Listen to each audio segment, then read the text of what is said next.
I feel like my husband, 26M, puts things off until I, 26F, end up handling things myself. My husband and I have had a rocky relationship. It's been 3 years since we've been married, and I always hoped it would get a bit easier.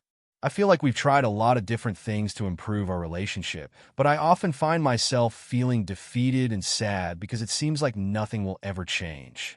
Right now, we're in the process of moving. I stayed behind to finish things up at our house, and he's gone ahead to start working. We're literally starting from scratch. I sold everything, including our cars. We have to have a car, so I asked him to buy a car and have it ready for us once I'm ready to move. He's met me with so many excuses, and I'm just tired. I'm finally flying to meet him next week, and there's still no car. It's been a month. He mentioned to me offhand the other day that he was planning on buying a car once I fly in. But doesn't that defeat the purpose? All I asked was that he had one ready for when I arrived. I really don't want to go car shopping the second I get off the plane. I was excited and hopeful about the move. We talked about how things were going to change, and he seemed so motivated, but now I feel defeated again. I don't even feel angry anymore. What was I expecting? I'm not sure what advice I'm looking for. We get along pretty well when there aren't any big life decisions involved. He's a nice guy. I just don't trust him to take any responsibility in the relationship. I guess, has anyone been in a similar relationship? How did it go? When was it finally enough for you? Is there anything that can change? I'm really interested in starting couples therapy, but I'm afraid of putting effort into something that might not even work. Update. I made a post 3 years ago about my husband not taking the initiative when it came to purchasing a new car after a big move. My post didn't get too big, but I've always liked seeing updates, and a lot has changed in 3 years. So I decided to log back in and make my own. I don't know how to link the original, but please take a look at the post history if you want to see my first post. After making the post, my husband had made an appointment to go look at cars. I remember feeling really good about everything in that moment. I felt a huge relief knowing that this big thing was finally getting taken care of. When his appointment came, my husband called to tell me some good news. He had seen one car, decided it was good, and told me that this is the one we would be buying. While he was still in the dealership, I asked him to tell me the details, like how much the interest was and how much the car cost. I asked him if he had compared it to Kelley Blue Book to see if it was a fair deal. My husband was kind enough to ask the salesman everything. But after each question he would add, "I'm sorry my wife is making this so difficult."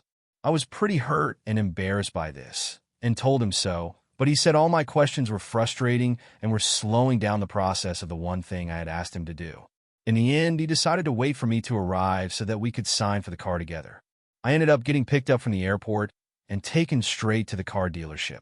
We got a good interest rate on the car, but we ended up overpaying by about $7,000. I should have said no to the car and just looked myself, but I was young and embarrassed, and I felt like I wasn't being supportive. Thankfully, that car ended up being our only shared piece of property in our divorce. I didn't trust him to refinance the car, so I ended up taking it. We owed so much more money on the car than what it was worth that I couldn't get it refinanced for several months. I ended up trading it in, and even though I'm still in the hole financially because of it, I am so much happier now. We did try therapy before ultimately divorcing. My ex-husband was quite the prodigy. He was cured, his words, not mine, after a week. He said that he had it all figured out and didn't see the point in continuing. He also told me that he was the only one who had ever put any effort into the relationship, and that it was 100% my fault that we were divorcing. He told me that no one would ever love him again if I left, and that he might as well off himself because there's no point in going on. When that didn't work, he said that no one would ever love me again and that I was lucky that he has stayed around as long as he did. He then asked me if I would forge his signature on the divorce documents because I was basically forcing him to do it anyways. I did not. Anyway, I'm happy to report that he was successfully able to move on from the trauma I put him through. He's still around, but I've kept my distance because I can't be bothered, so I'm unsure of what he's up to. I was able to find someone after some time. My boyfriend is so kind. Sometimes I feel like it's too good to be true. Then again, I get Twitter-pated when he does simple things like taking out the trash, cooking, or maintaining a full-time job. So the bar is in hell. He's a great guy, and he does more than the bare minimum, I promise. Looking back, I knew that I wanted a divorce. I just wasn't ready to admit it.